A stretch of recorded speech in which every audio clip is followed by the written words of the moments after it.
ආයිබෝන් කියලා පිළිගන්නවා වුණාම අද මම කියලා යන්නේ කොහොමද YouTube වීඩියෝ එකක් අපේ PC එකට හරි phone internal storage එකට හරි download කරගන්නේ කොහොමද කියලා. ඉතින් වීඩියෝ එකට යන්න කලින් කියන්න ඕනේ මගේ channel එක subscribe කරලා නැත්නම් දැන්ම subscribe කරන්න. ඉතින් මම මුලින්ම මෙතන තියෙන මෙන්න මේ වගේ Google Chrome එක open කරගන්න. ඉතින් දැන් මම open කරලා තියෙන්නේ. ඊට පස්සේ YouTube එකට යන්න මම දැන් ගිහිලා තියෙන්නේ. ඉතින් ඔයාලට අවශ්‍ය දෙයක් සර්ච් කරලා ඔයාලට අවශ්‍ය වීඩියෝ එකක් අරගෙන අන්නේ වීඩියෝ එක තියෙන තැනට යන්න. දැන් මම මගේ channel එකේම තියෙන මෙන්න මේ වීඩියෝ එකට මම ඒක ප්ලේ කරනවා. ඒක ප්ලේ කරනකොට ඔයාලට පේනවා ඇති share කියලා option එකක් තියෙනවා. මෙන්න මේ share කියන option එක උඩ එක සැරයක් ක්ලික් කරන්න. ඊට පස්සේ ඔයාලට පේනවා මේ link එක. ඉතින් මේක copy කරගන්න phone එකේ නම් මේ වගේ කොටුවක් වගේ පෙන්නයි. copy link කියන එක දාන්න phone එකකින් නම් ඊට පස්සේ ඔයා new tab එකක් open කරගෙන මේ විදිහට new tab එකක් open කරා. ඉතින් මේකේ ඔයාලට පේනවා ඇති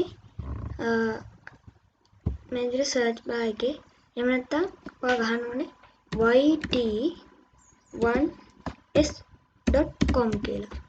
ඉතින් මේක උඩ ක්ලික් කරලා ඒක සර්ච් කරගන්න. මම දැන් කෙලින්ම වෙබ්සයිට් එකට යනවා. ඔයාලට මේ මුඩින් වෙන රිසල්ට් එකට ඔයාලා යන්න. ෆෝන් එකකින් සර්ච් කරොත් හදිස්සියක් වෙලා. ඉතින් ඊට පස්සේ මෙන්න මෙතන ඔයා ගත්ත YouTube link එක paste කරලා මේ විදිහට convert කෙනෙකුට එක සැරයක් ක්ලික් කරන්න. ඊට පස්සේ මේ වගේ ටිකක් වෙලා ගියාට පස්සේ load වෙනවා. මෙන්න මේ get link කියලා තියෙන්නේ. මේ වගේ ඒවාවත් block කරන්න. මේවා දෙන්න යන්න එපා.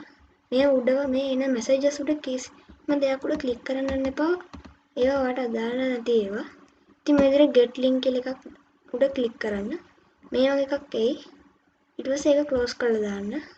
ඒවා උඩ මොකොත් click කරන්න යන්න එපා. ඊට පස්සේ මේ download කියන එක උඩ එක සැරයක් click කරන්න. ආයි මේ වගේ website එකක් load වෙනවා. ඒවත් close කරලා දාන්න. මේක ඊට පස්සේ ඔයාලට වෙනවා auto download වුණා. ඉතින් මම එක්සර් ක්ලික් කරලා බලන්න. ඉතින් ඔයාලට පේනවා මේක හරි විදිහට download වුණා. ඉතින් අද වීඩියෝ එක හොඳයි නම් channel එක subscribe කරලා ඔයාගේ අදහස පහලින් comment කරන් යන්න. ඉතින් දැන් බලන්න මේ වීඩියෝ එක කොහොමද download වුනේ කියලා.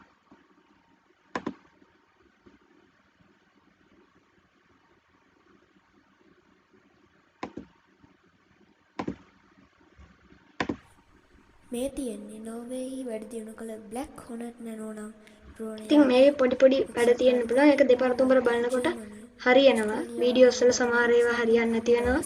ඒ මගේ රෙසලූෂන්ස් අනුව ඒක හරියන්නේ. සෙන්ටිමීටර් 10ක් පමණ කුඩා ඩ්‍රෝන් යානයක් බව පැවසේ. හරි. ඔයාලට පේනවා ඇති දැන් වීඩියෝ එක හරියටම download වුණා. ඉතින් කලින් කිව්වා වගේ channel එක subscribe කරන්න, යාළුවන් අතර share කරන්න.